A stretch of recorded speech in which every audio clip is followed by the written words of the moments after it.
shouldn't be able to have a job where effectively, where you're a consultant and you're effectively a sort of paid advisor on how to get your way around politics. That just seems, that's a conflict of interest. That's the key issue for me. It's where there's a conflict of interest is the matter. The member repeatedly, over a sustained period, lobbied officials and ministers on behalf of his paying clients, Randox and Lynn's Foods, from whom he was receiving more than £9,000 a month, as he still is. He did the one thing he was banned from doing: lobby ministers time and again in a way that conferred a direct benefit on his paying clients. That is expressly forbidden. It is a corrupt practice. As the Westminster corruption scandal continues to envelop more and more MPs, our guest today has been at the centre of attempts to clean up Parliament, often to the frustration of Number 10. Labour MP Chris Bryant chairs the Commons Standards Committee. It was his committee that last week's doomed attempt to protect Owen Paterson was seeking to undermine, but now ultimately may end up stronger.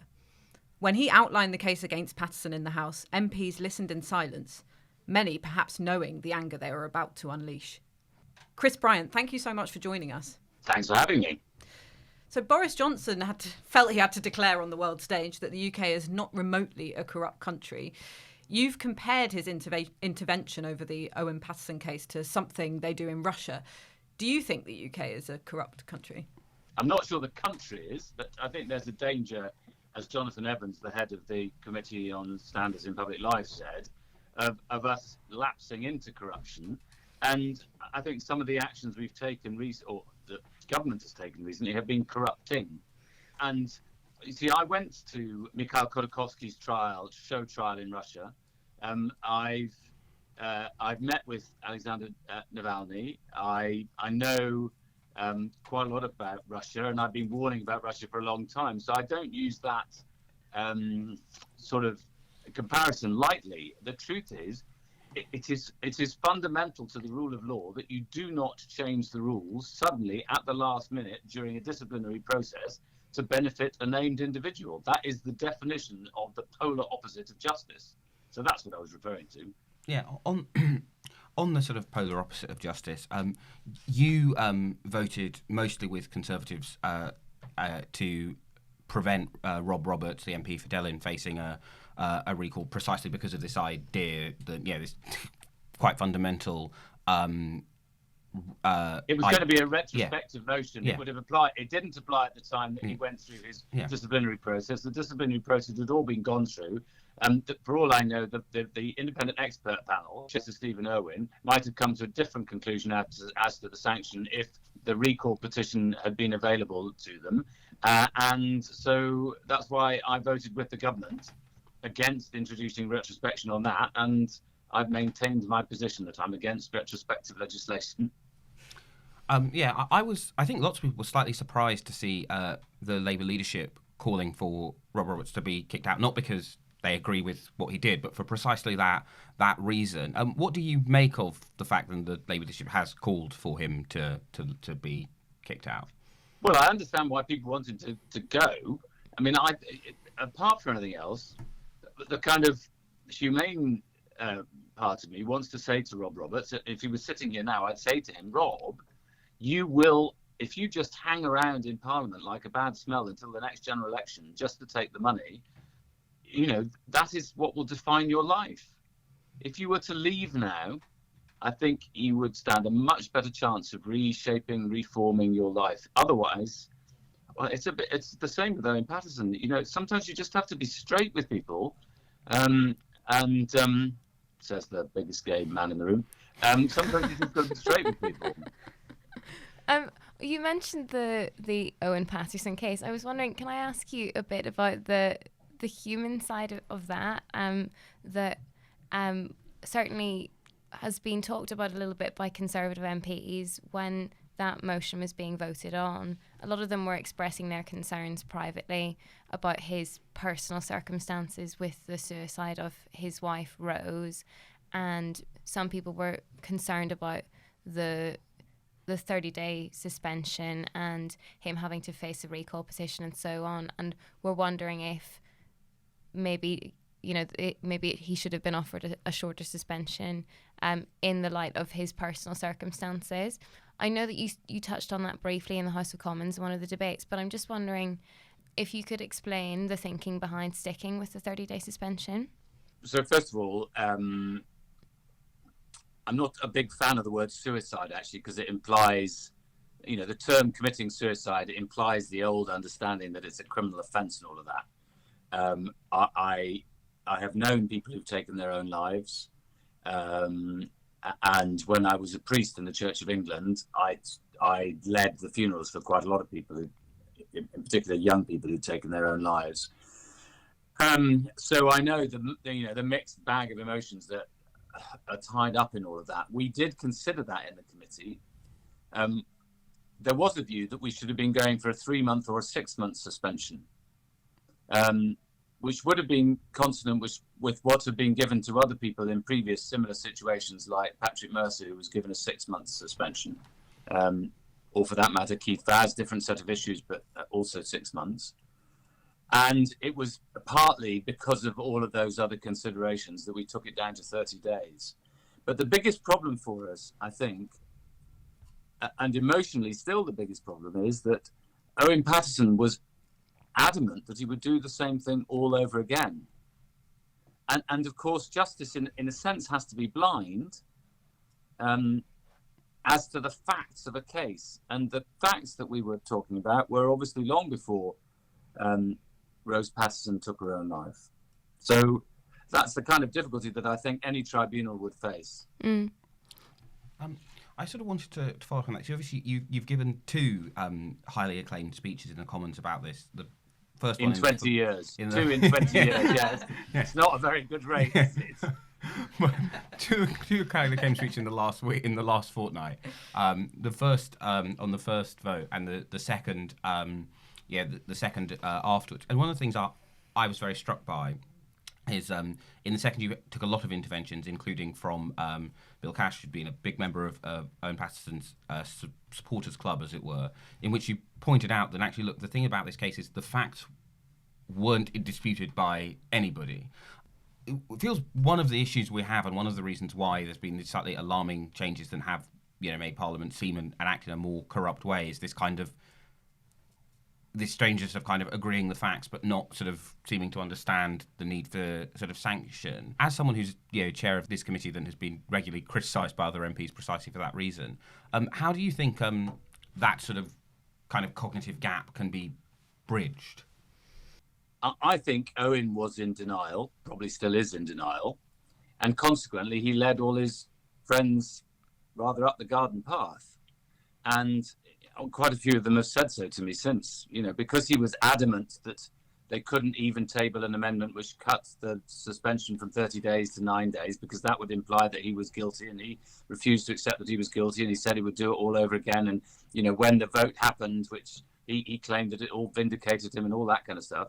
I mean, all of that allied with an extraordinary campaign of vilification of the commissioner, which had all sorts of horrible tinges to it, like, oh my God, she didn't go to Oxbridge. It was just all a great deal of snobbery and all sorts of vile things tied up in one. And it felt like a full-on barrage. There's one thing, incidentally, that this will seem a minor issue, but the reports from the Standards Committee, it actually says in the rules that they will normally be carried without any amendment or change and without a vote. And there was a vote in 1947 which ended up the Labour Party was suspending or Herbert Morrison moved that Gary Allegan be suspended from the House for 6 months, and then Winston Churchill tabled an amendment which doubled that. In fact, expelled him from Parliament. So the only time that it's been changed is to make it tougher, never going in the other direction.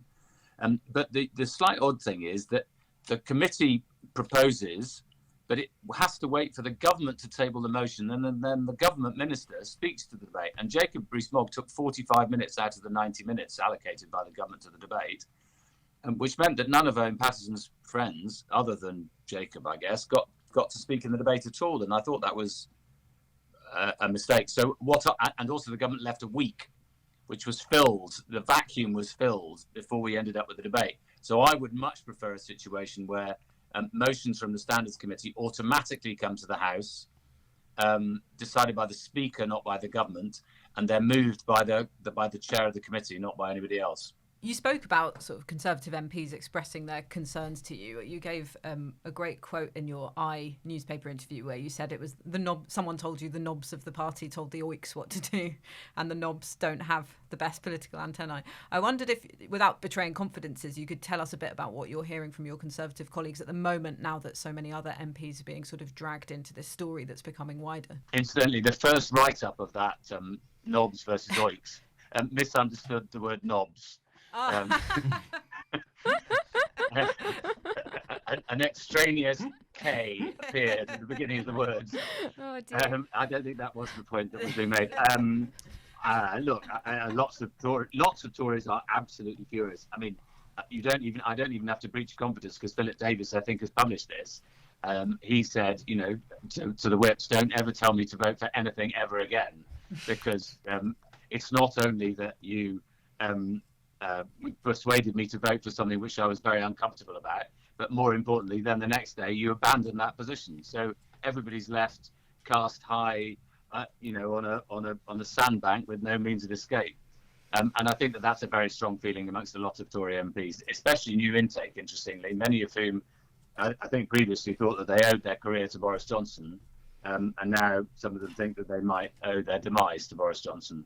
And I wonder how this moment feels to you, because you were elected in 2001, so you've had years of experience in the Commons. 1873 it was, 2001.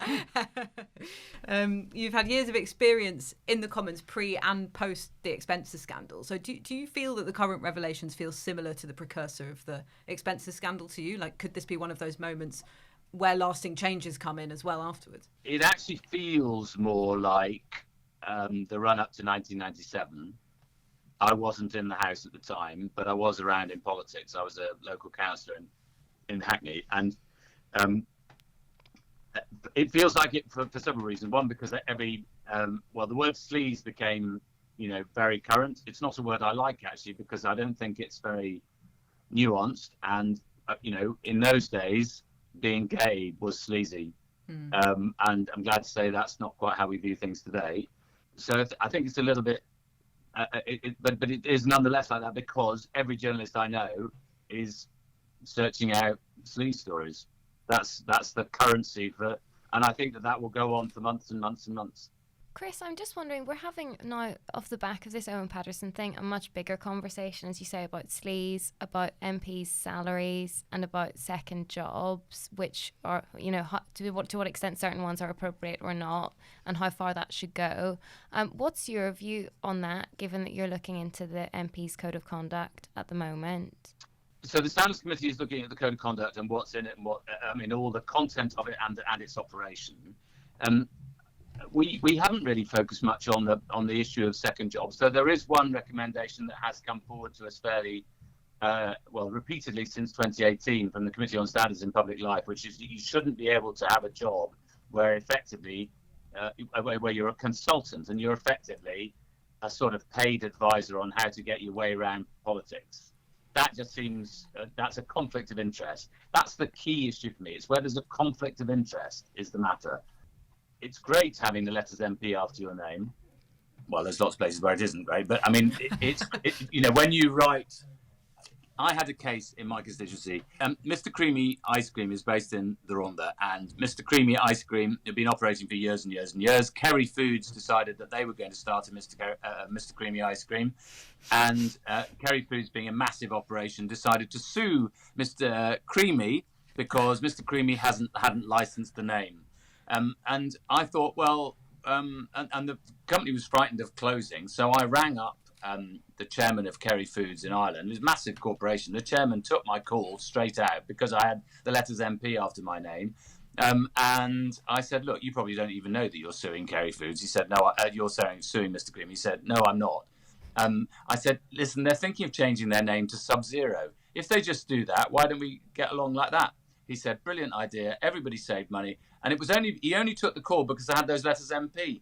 So it's not using those letters MP inappropriately is the key issue. Now, being a GP, in some situations being a lawyer, or for that matter, a dentist or a vet, or writing books or writing articles or doing a bit of broadcasting, all of that, it seems to me, there's no conflict of interest. You still want to know that somebody's got that work, but there's no conflict of interest. So there is an area where we could probably tighten up, which is that area where there's a conflict of interest. So on the sort of issue of lawyers, yeah, you know this, having quite literally written the book on Parliament and its history. In times past, many lawyers did what Geoffrey Cox is now, in the spotlight for doing, which is having a very extensive legal career. The fact that, I personally wouldn't want my MP to be working quite that hard as a lawyer, but the fact that has kind of declined is one of the reasons why the Conservatives in particular have struggled to recruit top quality people to be law officers, and why Lord Chancellor, Secretary of State for Justice, has become a bit of a problem position for them. There are obviously huge advantages to modernising the Commons in lots of ways, but do you think then something is lost in the quality and the variety of people in the House of Commons now that it has become a full-time job for most MPs? Well, look, the truth is, I've in the last 2 years in particular, my casework has quadrupled. It's been much more intense than in all of my time as an MP. That's put enormous pressures on MPs. You feel you have to answer emails, even if they come in at 11:30 on a Saturday night, when you've only just finished watching the catch-up of Strictly. Because I'm not watching the whole thing all the way through. There's far too much padding, and I'm not meaning in the costumes. I mean just padding in the show. I'm not. Anyway, I've got myself distracted now thinking about padding, which is a terrible mistake. I'm not thinking about Adam Peaty at all. But the point I'm making is about lawyers. Yes, about lawyers. So I think it is a full-time job now. It's really tough. It's 60 hours a week. Now, if you want to spend another 20 hours a week doing something else, I'm relaxed about that, as long as there's not a conflict of interest. There are two other interesting traditions. In the past, if you asked another member of the House to represent you legally, that was the convention that they did so for free. That will be an interesting one to implement again today. And the other thing is, of course, we've had parliaments where you were not allowed to come if you were a lawyer. I can't remember whether it's 1342 or 1432. I've got the date wrong, but it was known as the unlearned parliament because the king said no lawyers at all, because they're just very irritating.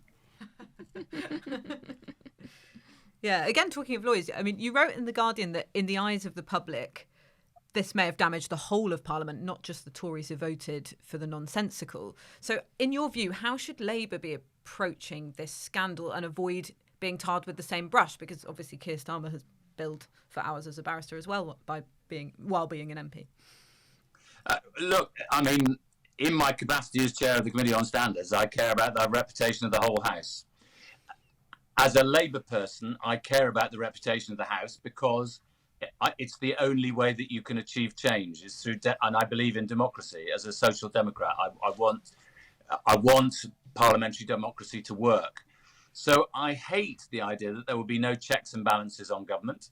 I worry that over the last few years, lots of those have, gone up in smoke, and I sometimes worry that the government is seeking to burn more of those. And I worry that, constituents will just go, well, you're all as bad as each other, we might as well not bother voting. And then we've only had universal suffrage for 100 years, not even if you're including, women at the same age as men. So I think this is a precious thing that we need to protect. So how far do you think Labour should sort of dig in on making political hay out of the scandal then, to avoid what you've just sort of laid out as everyone sort of being seen as in it for themselves? Well, in a way, that's not a question for me, because that's up to the Labour Party. I can be as partisan as I want as anybody else on other issues, but I'm not going to be on this because I want anybody who ever appears before our committee to feel that they've had a fair hearing, which, incidentally, I'm absolutely convinced that Owen Paterson had. And I think there are things that a Labour government or the Labour Party in the run-up to the next election must say. So I fully support the policy of saying that we wouldn't have people able to be employed as consultants, consultant lobbyists, as it were, as MPs. I'd like us to say that we will have far greater respect for parliamentary conventions, and some of those we might put into statute. I'd like to see the ministerial code put into statute. I'd like to see a future Prime Minister commit to that. And I'd like to see us believe in the checks and balances, which have all been dismantled. So I think there's a good programme for a potential Labour government to put in place. So I have a very nerdy final question. You obviously did these two speeches. It's not in your nature to ask nerdy questions. Yeah, it will be a shock to our listeners, I'm sure. But you had two speeches, one in which you took a lot of interventions, which for listeners who aren't quite across is where people stand up and one in which you didn't, both of which you had a lot of quite technical information that you needed to get across. In the second, of course, you had the exact wording of the motion you wanted to deliver. When you sit and write a speech and you know that you may be taking interventions, how is preparing for the two different from each other, and what made you decide to do them in quite different ways? Yeah, that first one without any, and the second one with quite a few. Well, as you may know, I don't normally write a speech. I normally prepare for a speech. I've got the lines of what I want to say, the broad kind of area, and I've read into the subject, and I think I know what I'm talking about, and that's much more flexible. But I was aware, in relation to the Owen Paterson case, that I had to be very sort of straight and down the line and explain to people, some of whom might not have read the original report, and some of whom would simply not understand what was in the tabled amendment from Andrea Leadsom and the government. I just had to lay all of that out as clearly as I possibly could, and in as linguistically as tightly as possible. And I was really pleased, obviously, that the House listened to me with quite a degree of attention, I think. And I know that some Conservatives changed their vote because of it. And my aim was to persuade people. Sometimes you make a speech where you're not going to persuade anybody, but you're going to get it off your chest anyway. But sometimes you are only in there to persuade. And sometimes you plead. Sometimes you just try to marshal your argument as well as you can. Different tones of voice. I just thought that in this case, it was I felt like I was, in front of a judge, and the House was the judge, and so I had to be as unflorid, as straight as possible, and unflamboyant as possible. Which reminds me, incidentally, that when I was very first elected, the first BBC journalist to congratulate me said, "Aren't you a bit too flamboyant for the Ronda?" And I said, "Do you mean gay? You mean gay, basically, don't you? You just mean gay." What did you say? I said, "Well, I'm only slightly gay." Well, actually, I'm completely gay, but I was breaking it to you, so. Okay, well, Chris Bryant, thank you so much for your time in what's been an incredibly busy time for you and your committee. And we're looking forward to reading your report on potential changes to the standard system. That's coming out before Christmas, is that right? It might even be an early Christmas. It might be out before Advent. Thank you.